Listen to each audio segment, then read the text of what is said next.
சங்கீதம் 65:2 என்ன சொல்லியிருக்காரு ஆண்டவர்? ஜெபத்தை கேட்கிறவரே, மாம்சமன யாவரும் உம்மிடத்தில் வருவாங்க. ஆமாங்க, அவர் ஜெபத்தை கேட்கிற ஆண்டவர். உங்களுடைய ஜெபங்களை கேட்டு அவர் பதில் தருவார். என்னெல்லாம் ஜெபம் பண்ணிட்டு இருக்கீங்க? எதை குறிச்செல்லாம் ஜெபம் பண்ணிட்டு இருக்கீங்க? எத்தனை வருஷமா ஜெபம் பண்ணிட்டு இருக்கிறீங்க? சோர்ந்து போயிட்டீங்களா? ஐயோ, என் ஜெபத்தை யாரும் கேட்கலையே. ஆர்டர் கேட்குறாரா இல்லைன்னு இருக்கிறாரா? உங்களுடைய வேதனைகளை, கவலைகளை, கஷ்டங்களை சொல்லி சொல்லி சொல்லி சொல்லி வருஷ கணக்காக சொல்லி சொல்லி சோர்ந்து போயிட்டீங்களா? இன்றைக்கு ஆண்டவர் சொல்கிறாரு, அவர் ஜெபத்தை கேட்கிறவர். வெறும் சும்மா ஜெபம் பண்ணுறீங்களா? மாம்சமான யாவரும் ஒரு இடத்துல வருவார்கள் என்று அவர் ஜெபத்தை கேட்கிறவர். நம்ம வணங்குற ஆண்டவராகிய இயேசு ஒரு கல்லோ மண்ணோ கிடையாது. சொன்ன வாக்குத்தத்தத்தை நிறைவேற்றுகிறவர், ஜெபத்தை கேட்கிறவர். நீங்கள் அழுதிங்கன்னா அவரால் சும்மா இருக்க முடியாது. நீங்கள் ஜெபம் பண்ணும்போது அவரால் சும்மா இருக்க முடியாது. நீங்கள் நினச்சிட்டு இருக்கீங்களா ஆண்டு பதில் அனுப்பல? தொடர்ந்து ஜெபம் பண்ணுங்க.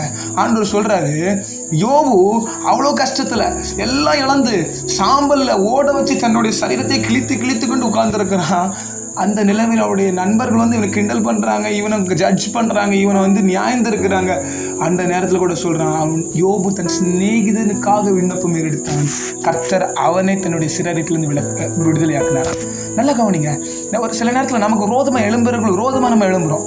நம்மளை யாராவது அடிச்சுட்டாங்கன்னா, நம்மளை யாராவது சொல்லிட்டாங்கன்னா நமக்கு கை காலில் சும்மா இருக்க மாட்டேங்குது. ஏதாச்சும் அவங்கள பண்ணிடணும். ஆனால் ஆண்டவர் சொல்கிறாரு, அவன் அவர்களுக்காக ஜெபம் செய்யணும். அவன் சத்ருவை நேசிங்கிறார். யாருங்க நேசிப்போம்? சிநேகிதன் தான் நேசிப்போம். லிட்டரல் என்ன சொல்றாரு? ஒரு சத்ருவை கூட நீ சிநேகிதனா பாருன்றாரு. எதற்காகனா, நீ அவர்களை நேசிக்கிறதுக்காக அழைக்கப்பட்டிருக்கிற. ஆண்டு சொல்றாரு, கர்த்தர் பாவங்களை எண்ணியிருப்பாரானால் எவன் நிலை நிற்பான்? யாருங்க நிலை நிற்க முடியும்? அவர் பாவங்களை எண்ணியிருந்தால் யார் நிலை நிற்க முடியும்?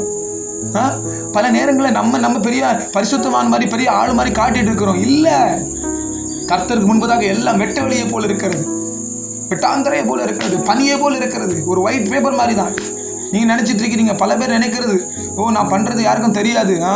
ஒரு நாள் வரும், எல்லாம் வெளியரங்கமாக கொண்டு நிப்பாட்டு வர ஆண்டவர். அன்றைக்கு ஒன்றும் செய்வனை காய்ச்சி மூச்சு கத்தி எல்லாம் அன்றைக்கி வட்ட வெளியில் காட்டுவார்.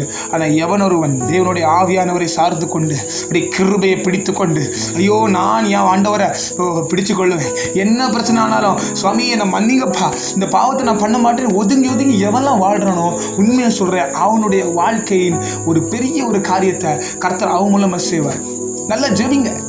இன்றைக்கு ஆண்டவர் உங்களுக்கு சொல்கிறது, ஜெபத்தை கேட்கிறவரே நீங்கள் வாசிக்கிறது மாத்திரம் இல்லை, நீங்கள் ஜெபிக்கிற வசனம் சொல்லுகிறது, இடைவிடாமல் ஜெபம் பண்ணுங்கள். ஏன் இடைவிடாமல் ஜெபம் பண்ணுங்க? இடைவிடாமல் பிரசங்கில ஆண்டவர் சொல்கிறாரு, எல்லா சிரிக்க ஒரு காலம் உண்டு, அழ ஒரு காலம் உண்டு, எல்லாவற்றுக்கும் ஒரு காலம் உண்டு. ஆனால் ஜெபிக்கிறதுக்கு மட்டும் அவர் சொல்லவே இல்லை. நல்லா கவனிங்க.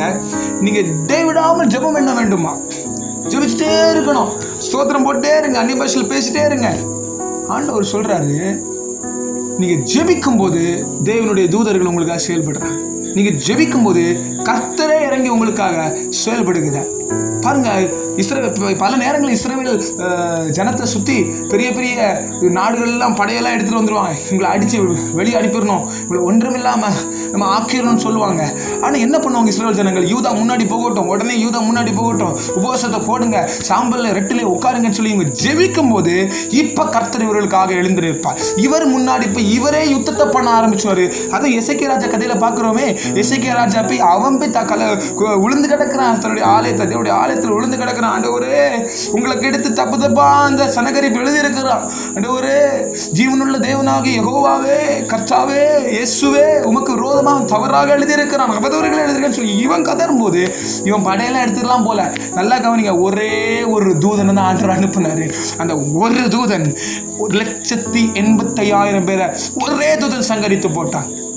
ஒரு தூதனோட வல்லம் அவ்வளோ. ஒரு தூதனால 1,85,000 பேர் சங்கரித்து போட முடியும்னா, அப்போ நம்ம கூட எத்தனை தூதர்களுடைய சேனைகளை கர்த்தர் வைத்திருக்கிறார். அப்போ உங்களுக்கு விரோதமாக எழும்புறவர்களுக்கு விரோதமாக நீங்கள் எழும்பவோ நீங்கள் ஏதாவது செஞ்சீங்கன்னா தூதர்கள் செயல்பட மாட்டாங்க.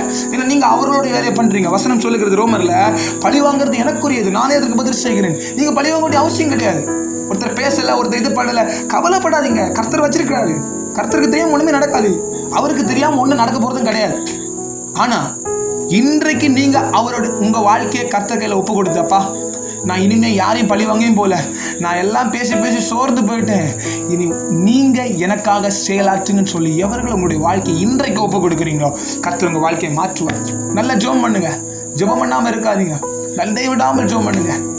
ஒரு தடவை ஒரு பெரிய பைபிள் காலேஜ்லேருந்து நிறைய ஸ்டூடெண்ட்ஸை ஜான் வெஸ்லியோடைய அவர் இருந்த அந்த வீட்டிற்கு அவங்க வந்து கூட்டு போகிறாங்க. அப்படின்னா அவர் இறந்துட்டார். அந்த ஜான் வெஸ்லியோட இருந்த அந்த அவர் செய்த ஜபங்கள், பெரிய எழுப்புதல் கொண்டு வந்த, அப்போ அவரை போய் பார்க்கணும், அவருடைய வீடை பார்க்கணும், அவர் செய்த காரியங்களை பார்க்கணும் சொல்லி கூப்பிட்டு போகிறாங்க. அப்போ நல்லா கவனிங்க. அப்போ அந்த இடத்துல அவங்க போகும்போது எல்லா அறைகளையும் பார்க்குறாங்க, அவர் சாப்பிட்ட தட்டு எல்லாம் பார்க்குறாங்க. அப்போ அவருடைய ஜெப அறை என்று ஒன்று இருக்குது. அந்த ஜெப அறையை பார்த்தா 2 குழி இருக்குது. அது என்னன்னா, அந்த இடத்துல அவர் முழங்கால் போட்டு போட்டு போட்டு போட்டு அந்த இடமே குழி ஆயிடுச்சான். அப்போ எல்லாரும் பார்த்துட்டு எல்லாரும் போயிட்டாங்க. அப்போ கடைசியெல்லாம் வேனில் போய் ஏறுறாங்க. அந்த ப்ரொஃபஸர், கூட்டு போன ப்ரொஃபஸர் வந்துட்டாரு. கவுண்ட் எண்ணுறாங்க. என்னும்போது ஒரே ஒரு ஆள் வந்து குறைவாக இருக்குது. இன்னும் ஒரு ஆள் குறையவே கம்மியாகிடுச்சு. ப்ரொஃபஸர் எல்லாரும் தேடுறாங்க, கண்டுபிடிக்க முடியல. அந்த காலத்தில் ஃபோன் மொபைலும் கிடையாது. இந்த ப்ரொஃபஸர் தேடி பின்னாடி போயிட்டு இந்த ரூம் எல்லாம் தேடுறாரு, காணலை. யாருப்பான்னு சொல்லிட்டு இந்த ஸ்டேர்ஸ் இந்த படிக்கட்டுகளை ஏறி மேலே போகும்போது 2 அந்த தோல் தெரியுது. அந்த தோல், இந்த மனிதனுடைய தலையும் தோளும் தெரியுது. யாரோ அந்த இடத்துல அந்த 2 குழியில், அவர் ஜான் வெஸ்லி இருந்த குழியில் 2 முழங்கால் இவர் அதில் போட்டு ஜெபம் பண்ணிட்டு இருந்திருக்கிறாரு. அவர் ரிப்பீட்டடாக சொன்ன, மறுபடியும் சொன்ன அந்த ஒரு வார்த்தை தான், Lord do it again in me. ஆண்டவரே மறுபடியும் செய்யும் என் மூலமா, என்னுள்ளில் செய்யும் அப்படி சொல்லி அந்த ஜெபத்தை பண்ணியிருக்காரு. அது வேற யாரும் இல்லை, டாக்டர் பில்லி கிரகாம். அவர் சொன்னாரு, மறுபடியும் செய்யுங்க சொன்னாரு. மறுபடியும் கர்த்தர் செஞ்சு காட்டினாரு. ஏன் ஜான் வெஸ்லி தான் பண்ணணுமா? அவர் கேட்ட அந்த ஒரு ஜெபத்திற்கு பாருங்க, அவ்வளோ ஜெபம், ஒரே ஜெபம் தான். அந்த ஒரு ஜான் வெஸ்லி மாதிரி ஒரு மிகப்பெரிய ஒரு ஊழியக்காரர், பில்லி கிரகாம் போகாத நாடு கிடையாது. நார்த் கொரியாங்கிற ஒரு நாட்டில் போய் சுவிசேஷம் அறிவிக்க முடியுமா? அங்கேயே போய் பிரசிடென்ட்டுக்கு பைபிள் கொடுத்து சுவிசேஷம் அறிவிச்சுட்டு வந்தார். எவ்வளோ பெரிய தெய்வம் பாருங்க. ஆமாம், உங்களுடைய வாழ்க்கையை நீங்கள் அவர் கையில் ஒப்பு கொடுக்கும்போது பல நேரத்தில் நம்ம சோர்ந்து போயிடுறோம். சோர்வுகள் நம்மளை கீழே முடங்கடிக்க பண்ணுகிறது. ஆனால் பில்லி கிரகாம் சொன்னார், ஜான் வெஸ்லி மூலம் பண்ணீங்க, now do it again father. அன்னைக்கு பண்ண தேவன் நீங்க மாறல. அதே மாதிரி தான் சொல்றேன், இயேசு மாறவில்லை. உங்க வாழ்க்கையில் அவர் கொடுத்த வாக்குத்தத்தை நிறைவேற்றுவார். நம்ம நினைச்சிட்டு இருக்கோம், எங்க போச்சு அவர் வாக்குத்தம் பண்ணாரு, எங்க போனாரு? இல்லைங்க, அவர் கொடுத்த வாக்குத்தத்தை நிறைவேற்றுகிறவர். அவர் நிறைவேற்றாம எங்க போக போறாரு? உங்களுக்காக சொன்னது அவர் நிறைவேற்றுவார். நீங்க கவலைப்படாதீங்க, சோர்ந்து போகாதீங்க, தளர்ந்து போயிடாதீங்க, விசுவாசத்துல இருந்து விலகிறாதீங்க. எல்லாம் பேக் ஸ்லைடிங் மாதிரி பின்னாடி போய் நோ, அவர் சொன்னதை நிறைவேற்றுவார். வாக்கு பண்ணினவர் மாறிடார், வாக்கு தத்துவம் நிறைவேற்றுவார். அவர் நிறைவேற்றி முடிக்கும் வரைக்கும் உங்களை கைவிட மாட்டார். நிறைவேற்றி முடிச்சு கைவிட விட்டுருவாரா?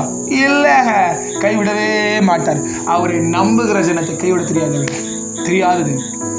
நமக்கு என்ன, ஆண்டவர் கொஞ்சம் உயர்த்தின உடனே நமக்கு ஒரு மேட்டிமை. நம்ம அப்படி இப்படி சில பேர் சொல்லுவாங்க, ஐயோ நான் அது பண்ணுறேன், இது பண்ணுறேன். நீ ஒன்றும் பண்ணலை, சும்மா 2 இடத்துல பாட்டை பாடிட்டு 2 இடத்துல மெசேஜை கொடுத்துட்டு பெரிய இது மாதிரி நினைச்சிட்டு இருக்கிறீங்க. ஆண்டவர் உன்னுடைய செயல்களை பார்த்து அவர் மயங்கிற ஆள் கிடையாது. உன்னுடைய செயல்களை பார்த்து அவர் வந்து இன்ஸ்பயர் ஆகல ஆள் கிடையாது. ஆண்டவர் ஐஸ் வைக்கிறாங்க. ஆண்டவரை பிரீதிப்படுத்த நினைக்கிறான். என்ன பிரீதி? ஆண்டவரை எப்படி ப்ளீஸ் பண்ணுவ? ஆண்டவரை நீங்க எப்படி ப்ளீஸ் பண்ண முடியும்? ஆத்துமாக்களை ஆதாயம் பண்ண நீங்க துடியா துடிக்கும் போது, இப்படி ஆச்சு நான் பெரிய ஆளாயிடணும், எப்படி ஆச்சு பாட்டு பாடி வர்ஷிப் பெரிய இதாகணும், அது பண்ணிடணும், மெசேஜ் கொடுத்து பிரசங்க இல்ல. கர்த்தர் இதுல பிரியப்படுகிறவர் அல்ல. அப்படிப்பட்டவர்கள் தான் கர்த்தர் மாயக்காரன் சொல்றாரு. மாயக்காரனே, பொய்யனே, உங்களுக்கு ஐயோ. ஏழைகளுக்கு உதவுகிறவன், சிறுமைப்பட்டவர்களுக்கு ஆகாரம் கொடுக்கிறவன், அவர்களுக்கு சுவிசேஷத்தை அறிவிக்க, இந்த மாதிரிப்பட்ட காரியங்களை நீங்க பண்ணும்போது கர்த்தர் பார்ப்பாரு. ஓ, என் மகன் எல்லாரும் நாடுற மாதிரி பெரிய பெரிய ஸ்டேஜ் நாடல, இந்த எளியோரில் ஒருவரை நினைத்தருளினான், இவனை நான் நினைத்தருளுவேன். அதான் சொல்றாரு, தாழ்வில் நம்மை நினைத்தவரை துதியுங்கள், அவர் கிருபை என்றும். அவர் நம்மளை நினைத்த இடம் தாழ்வேல. நம்மளால முடியாது நினைக்கும் போது நம்மளை நினைச்சு வந்தார். எல்லா மனுஷனும் முடிச்சிடுச்சு, இதுக்கு மேல ஒரு வாழ்வு கிடையாது, இதுக்கு மேல உங்களை ஒண்ணுமே செய்ய முடியாது, ஆனாலும் நான் கர்த்தருக்காக நிற்பேன். இன்றைக்கு பதவி, பட்டம், பேர் வந்த உடனே கர்த்தரை மறந்துட்டோம். உடனே நமக்கு ஒரு மேட்டிமை, பெருமை வந்து நம்ம அட்வைஸ் பண்ற அளவுக்கு பெரிய ஆள் ஆகிட்டோம். ஆனால் என்ன, 4 மீட்டிங் நடத்திருப்பான், 4 பேருக்கு பாடம் சொல்லி கொடுத்துருப்பான், 2 அரசியல் ஏதோ கூட்டம் நடத்திருப்பான், சில பணம் சம்பாதிச்சிருப்பான். சில பணம் வந்தோடனே பேச்செல்லாம் மாறிடும். கர்த்தர் மாறுவதில்லை. பணம் வந்தோடனே பேச்சு மாறுதா? சாபத்தை சம்பாதிச்சிருக்கிறன்னு அர்த்தம். பண ஆசை எல்லா பேருக்கும் வேற இருக்கிறது. பணம் வேண்டான்னு சொல்லுங்க, பணம் வேணும். கர்த்தருடைய பிள்ளைகள் பணக்காரங்களா இருக்கணும், ஆஸ்திகள் நிறைய செல்வ செழிப்பாங்களா இருக்கணும். எதற்கு? செல்வ சீமானா இருக்கிறதுக்கு, ஏழைகளுக்கு உதவி செய்ய, தேவனுடைய ராஜ்யத்தை கட்ட. அடுத்து உங்களுக்கு நீங்க தப்பு கிடையாதுங்க, உங்களுக்கு குடும்பம் வாழ்ற தப்பு கிடையாது. ஆனா அதை வைத்து நீ என்ன பண்ண? ராஜ்யம் கட்டுப்பட்டுச்சா? ஏழைகளுக்கு ஏதாவது கொடுத்தியா? ஆகாரம் கொடுத்தியா? பசியுடன் ஆகாரம் கொடுத்தியா? எனக்கு எனக்கு எனக்கு எனக்குன்னு வாழ்ந்துட்டு இருக்கிறோம். இந்த மேட்டிமையான என்ன இருக்கு யாருக்கெல்லாம் ஒருவேளை உங்களுக்கே இருக்குதுன்னா நமக்கே தெரியாம உள்ள இருக்கோம். கேளுங்க, அந்த மன்னிச்சிருக்கேன் சுவாமி, நான் இதுக்கு மேலே இப்படி இருக்க விரும்பலை.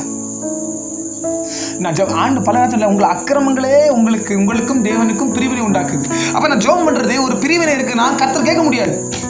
அந்த அக்கிரமத்துக்கு ஒரு மிகப்பெரிய காரணமே அந்த மேட்டிமை, அந்த பெருமை. இன்றைக்கு கர்த்தர் கேட்க போறோம். நீங்க ஜெபம் பண்றது அவர் கேட்க ரெடியா இருக்காரு. ஆனா உங்களுடைய பெருமையை இன்றைக்கு குழி தோண்டி புதைச்சிருங்க. சுவாமி, அப்பா, நான் சிறுமையும் எளிமையுமானவன், தேவனோ என்னில் நினைவா இருக்கிறார் இன்றைக்கு சொல்லுவீங்களா? அப்பா, என்னால் முடியாதுதான், என்னால் இதுக்கு மேலே என்ன பண்ணணும்னு எனக்கு தெரிலதான், ஆனாலும் நான் உங்களை நம்பியிருக்கேன். இந்த பெருமையின் எண்ணத்தை என்னோட்டு எடுத்து போடுங்க சுவாமி. ஜெபம் பண்ணுவோமா? அன்பும் இரக்கமும் தயவும் மிகுந்த எங்கள் பரலோக பிதாவே, அப்பா, உங்களுடைய ஜனங்கள் உங்களை பார்த்து பேசிட்டு இருக்காங்க. ஆண்டவரே, அவங்க நோக்கி ஜெபம் பண்ணுறாங்க. அப்பா, கவலையோட வேதனையோட பார்த்துட்டு இருக்காங்கப்பா. ஆண்டவரே, யார் எங்களுக்கு உதவி செய்வா? யார் எங்கள் ஆத்மாவை தேற்றுவா? யார் எங்களுக்காக எங்கள் சார்பில் வந்து நிற்பான்? சோர்ந்து போய் பார்த்துட்டு இருக்காங்க சுவாமி. கைவிடாதீங்கப்பா. எல்லா கவலை பிரச்சனைகளை மாற்றி போடுங்க. கிருபை சூழ்ந்து கொள்ளட்டும். தேவனுடைய கரம் தொடட்டும். எல்லா கட்டுகளும் உடையட்டும். நாமத்தில் நிர்மலமாக்கப்பட்டு போகட்டும். தேவனுடைய ஜீவன் இறங்கட்டும்.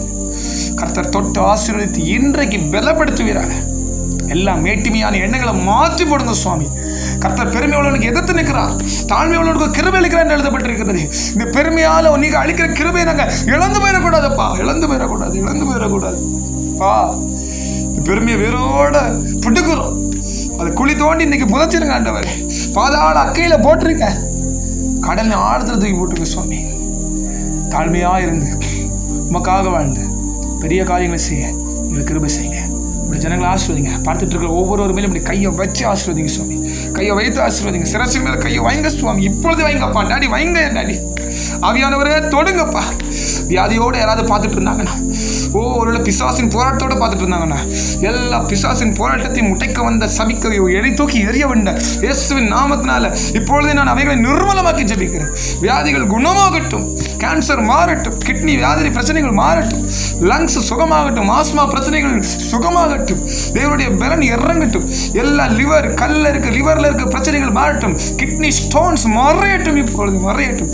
எல்லா இதய கோளாறுகள் மாறட்டும். எல்லா செவிட்டு காதுகள் கண்பால் தெரியாத பறவை கண்கள்லாம் இப்படியே பொழுது திறக்கட்டும். மூமை மந்தமான நாவு இப்பொழுது திறக்கட்டும். எல்லா பிசாசின் போராட்டங்களும் மாந்திரிகளும் பலிசுனியும் செய்வினைகளும் இயேசுவின் நாமத்தினால் அக்கினி பட்சிக்கட்டும். அவைகளை அக்கினியால் சுட்டரிக்கிறேன். தேவனுடைய தூதன் இறங்கி வருவானாக. உருவன பட்டயத்தோடு தேவன் இறங்கி வருவார்கள். உன்னுடைய பிள்ளைகளுக்கு விரோதமாய் ஏதாவது தேவையில்லாத மனிதர்கள் அடவரே உன்னுடைய பிள்ளைகளுக்கு விரோதமாய் பிசாசு மனுஷிக்கு கிரியைகளால் எழும்பியிருப்பான் என்றால், கொலை மிரட்டல் அவர்களை கொடுத்திருப்பான் என்றால், தேவனுடைய கரம் இறங்கட்டும். உருவன பட்டயத்தோடு தேவனுடைய தூதன் இறங்கி வருவானாக. எல்லா எதிர்ப்புகளையும் சங்கரித்து போடுவானாங்க. எதிர்க்கிறவர்களை சங்கரித்து போடுவானாங்க.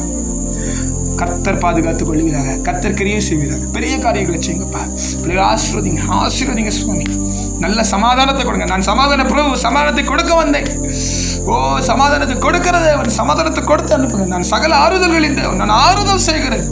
உங்களை ஆறுதல் படுத்துகிறார். இன்றைக்கு எல்லா கவலை பாரங்கள் எல்லாம் எடுத்து போட்டு உங்களை ஆறுதல் இன்றைக்கு செய்கிறார். அதை பெற்றுக்கொள்ளுங்க. இந்த நேரத்தில் receive that peace, receive that comfort. அந்த சமாதானத்தை பெற்றுக்கொள்ளுங்கள். இந்த நேரத்தில் அந்த சந்தோஷத்தை, அந்த ஆறுதலை இப்பொழுது இயேசுவின் நாமத்தால் பெற்றுக்கொள்ளுங்க. ஆசீர்வதிங்க. இயேசுவின் நாமத்தில் ஜெபிக்கிறோம் எங்கள் ஜீவனோட நல்ல பிதாவே. ஆமென், ஆமென். God bless you. கர்த்தர் உங்களை ஆசீர்வதித்திருக்கிறார். ஏதாவது பிரேயர் ரிக்வெஸ்ட், ஒரு நேரம் உங்களுக்கு என்று நான் ஜெபிக்க வேண்டும் என்றால் கீழே டிஸ்கிரிப்ஷனில் கொடுக்கப்பட்டிருக்கிற இல்லையென்றால் வீடியோவில் கொடுக்கப்பட்டிருக்கிற அந்த இன்ஸ்டாகிராம் அல்லது ஃபேஸ்புக் ஐடியில் நீங்கள் எனக்கு டெக்ஸ்ட் பண்ணலாம். இல்லைன்னா அந்த வாட்ஸ்அப் அந்த லிங்க் கொடுத்துருப்பார்கள், அதில் டெக்ஸ்ட் பண்ணலாம். இல்லைன்றால் மின்னஞ்சல் இமெயில் மூலமாக என்னை நீங்கள் அனுப்புங்க. நாங்களும் எங்களுடைய டீம், எங்களுடைய ஊழியங்களும் உங்களுக்காக ஜெபிப்பதற்காக காத்திருக்கிறோம். எல்லா கவலைகளையும் மாற்றிடுவாங்க, கவலைப்படாதீங்க. கர்த்தர் உங்களை ஆசீர்வதிப்பார். God bless you.